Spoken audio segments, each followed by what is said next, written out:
So, Joshua Kubicki with the Legal Transformation Institute out of Cincinnati, Ohio. And you are here in Toronto for LawTechCamp? Yes, I am. I'm a speaker talking about legal startups and sort of the challenges with some of the regulatory roadblocks or obstacles out there in the market. Nice. Now, on your website, on your page here, you self-identify as a restless, creative, former lawyer. Yeah. So there's like three things there: restless, creative, and former. So that's sort of the literary bio, if you will. The restless creative, I left the practice of law. I started a documentary film company, did some writing for some music magazines. So I had this creative itch and this desire to build that in my law practice I wasn't really able to do. I say former lawyer, although I still keep my license.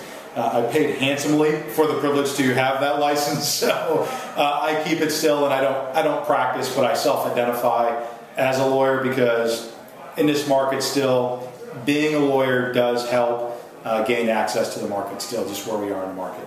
Nice. Now you have a organization, a company called Legal Transformation Institute. Yes. What's that all about? What are you concerned about? What are you guys doing there? So we do two things. Basically, we do business design work, which is, if you think about it, it's creating new business models and launching them and executing on them for companies that are focused within the legal markets, and they are generally investor-backed. So we're not working with sort of the big institutional players out there. We're working with the emerging companies, emerging technologies.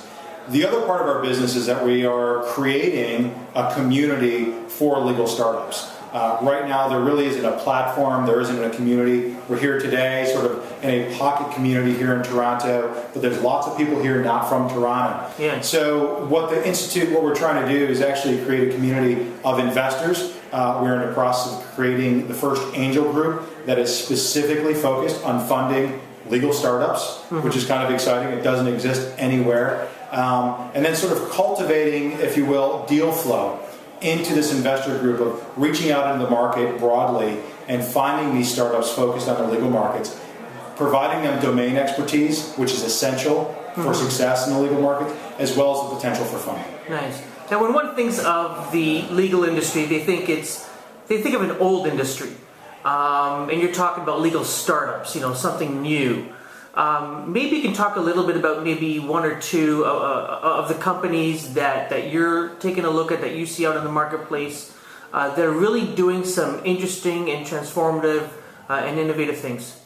Yeah, well, you're right. I mean, I think the bias, and this is the whole point of creating a new investor class, is that bias is out there in the market of legal, oh geez, lawyers, I don't want to go near them, or what a status quo driven industry. When in fact, there's a lot going on in the legal industry. People think of just the legal industry as being what lawyers do. Sure. But actually it's what the tools that lawyers use. So there's expert tools out there that could be sort of created to make lawyers more powerful and more stronger. Case in point, you asked for an example. There's a startup called BriefMine. And what these founders have done is they have basically said, all these briefs and memos and pleadings that are filed in courthouses contain massive amounts of data. Okay, this is sort of the big data version of legal. Now it's on paper. So the cost of acquisition of getting this data in is enormous. But once you have all this data in a digital format, you're able to extract, and this is what they're doing, sort of very critical threads of what arguments work in what jurisdictions. What is sort of, if you have this type of case, what are sort of the strongest arguments that have been used and proven in the market? This does not exist right now. Every lawyer sort of creates her own argument, if you will. Sure. Or they'll use something that the law firm has. But aggregating this collective warehouse, every courthouse, think of it as a warehouse of data, and then mining it is a very powerful tool that could be then sold to lawyers to make them stronger, better, faster, and all that. Interesting. So that's a very good example of a legal startup that is not looking to eradicate lawyers or say, lawyers are horrible, we need to get rid of them, which is the common sort of theme you hear out there.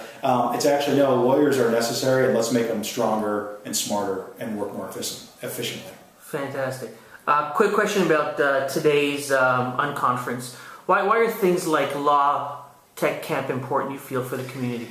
Well, it's essential, right? Because you use the word community. Right now, there isn't really a big community of people talking about legal startups. We have Reinvent Law, we have Codex, we have Law Without Walls, and a number of other initiatives. But there's not, it's kind of an echo chamber right now, which is fine. A lot of people say, well, we're preaching to the choir. We have to, because LawTechCamp. We now have new people here that I've never met before, and I hit a lot of these conferences and know a lot of these people. So we're starting to see the population grow. You know, Reinvent Law in London is next week. We'll see more people there, new people there talking about this. So the community is essential to be built, because that's going to foster startups. It's going to create more of a critical path for startups.